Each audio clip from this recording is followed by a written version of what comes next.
गौतम बुद्ध ऐसा नाम जिससे हर कोई परिचित होगा, क्योंकि गौतम बुद्ध ने अपने कर्म ही इतने बड़े किए हैं। ये वही गौतम बुद्ध हैं जिन्होंने इतने करोड़ों लोगों को मार्गदर्शन किया है। यही कारण है कि लोग आज इनकी पूजा तक करते हैं, जिन्होंने अपनी किशोर अवस्था में सब कुछ त्याग कर जन कल्याण के लिए अपना घर बार सब छोड़ दिया।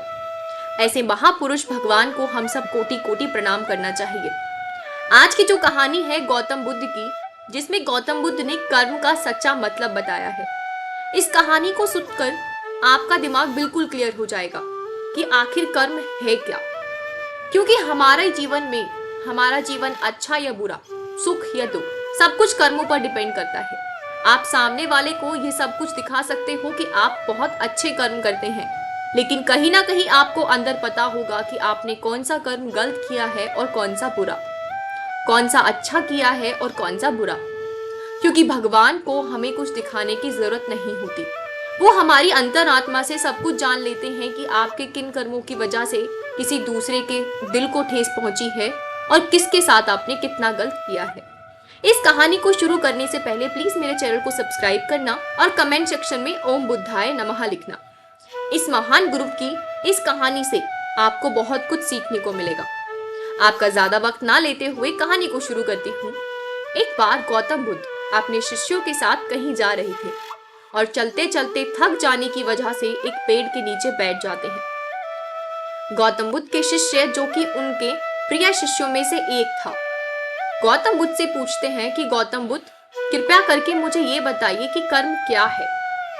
तब गौतम बुद्ध अपने शिष्यों की बात सुनकर कहते हैं, मैं तुमको एक कहानी के माध्यम से समझाता हूँ कि कर्म आखिर ऐसा क्या है कि लोग इसे सुधारने में लगे होते हैं या इसे बिगाड़ने में लगे होते हैं। कन्नौज के एक राजा अपने घोड़े पर सवार होकर सैनिकों के साथ अपने राज्य का भ्रमण कर रहे थे। चारों तरफ राज्य का भ्रमण करने के बाद राजा एक दुकान पर आके रुक गए और अपने मंत्री से कहते हैं, मुझे ऐसे मन करता है कि सामने बैठे दुकानदार को मैं कल सुबह फांसी की सजा सुना दूं और मृत्यु दंड दे दूं। मंत्री बड़ा आश्चर्यचकित हुआ और राजा से पूछने वाला था कि ऐसा उसको क्यों लगता है। तभी राजा अपने घोड़े को लेकर आगे बढ़ गए। तब मंत्री अगली सुबह अपना भेष बदलकर उस दुकान वाले के पास गया और उसका हालचाल पूछने लगा। दुकानदार, जो कि चंदन की लकड़ी का व्यापार करता था, तब चंदन की लकड़ी को देखकर मंत्री दुकानदार से पूछता है कि उसका व्यापार कैसा चल रहा है। तब दुकानदार बहुत दुखी होकर बोला, क्या ही बताऊं, बहुत बुरा चल रहा है। लोग तो बहुत आते हैं और चंदन की लकड़ी को सूंघकर अच्छा भी बताते हैं, लेकिन खरीदता कोई भी नहीं। बहुत ही नुकसान में जा रहा है मेरा व्यापार। लेकिन इस राजा की मृत्यु हो जाए तो मेरा व्यापार बहुत अच्छा चल जाएगा, क्योंकि राजा की मृत्यु के लिए बहुत से लोग और ज्योतिषी बहुत सारी चंदन की लकड़ियां खरीदेंगे और मेरा व्यापार बहुत अच्छा हो जाएगा, कमाई होगी। मंत्री, जो कि बहुत समझदार था, वो ये बात समझ में आ गई कि दुकानदार के राजा के लिए नकारात्मक विचार रखता था, इसीलिए राजा के मन में उस दुकानदार को फांसी की सजा देने का विचार आया। उससे दुकानदार से कहा, तुम एक काम करो, कुछ चंदन की लकड़ियां मैं खरीदना चाहता हूँ।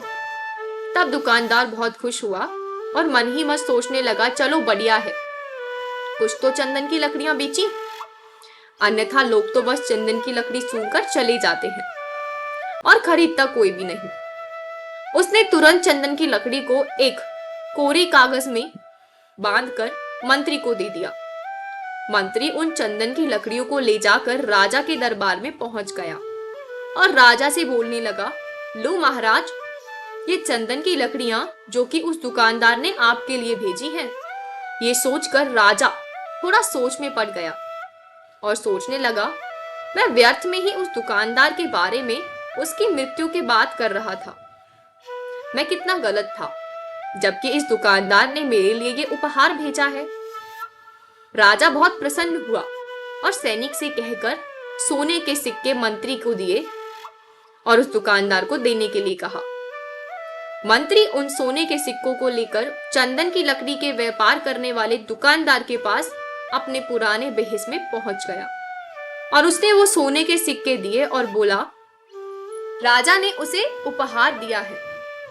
उसके काम को देखकर वो दुकानदार सोचने लगा, मैं भी कितना बेवकूफ था।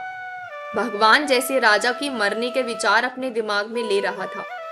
कितना गलत था मैं। उन्हें सोने के सिक्के को लेकर दुकान वाला बहुत खुश हुआ। ये कहानी जब समाप्त हुई तो गौतम बुद्ध ने अपने शिष्यों से पूछा, अब आप बताइए कर्म क्या है। शिष्यों ने उत्तर दिया, शब्द ही हमारे कर्म है। हम जो काम कर रहे हैं वही हमारे कर्म है। हमारी भावनाएं ही हमारे कर्म है। गौतम बुद्ध ने सभी शिष्यों के जवाब सुनने के बाद कहा, आपके विचार ही आपके कर्म है। यदि आप अपने विचारों पर नियंत्रण करना सीख लेंगे तो आप महान बन जाएंगे। जब आप अच्छा सोचेंगे तो आपके साथ अच्छा ही होता है।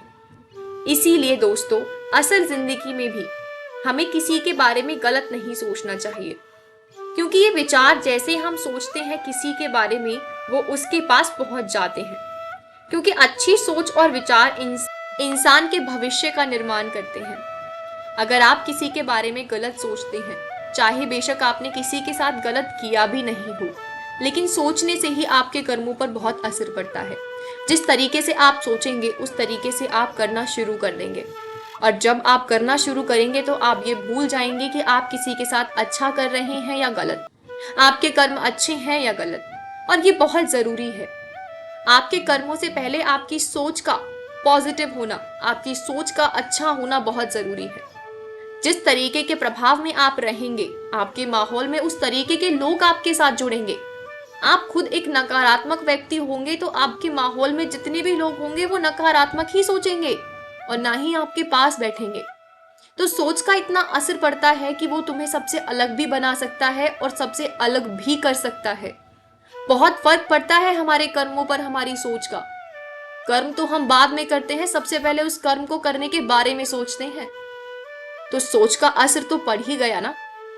तो दोस्तों, कर्म आखिर हमारी सोच ही है। अपने कर्मों को बदलने से पहले अपनी सोच को बदलिए। एक बार सोच बदल गई, कर्म भगवान अपने आप आपके ठीक कर देंगे। आशा करती हूँ आपको ये वीडियो पसंद आई हो, पॉजिटिव लगी हो, कुछ नया चेंज आपके लाइफ में किया हो। तो प्लीज़ हमें लाइक शेयर कमेंट ज़रूर करके बताना और चैनल को ज़रूर सब्सक्राइब करना। मिलते हैं अगली बार नई वीडियो के साथ। तब तक के लिए thank you so much and keep connected with my channel and videos.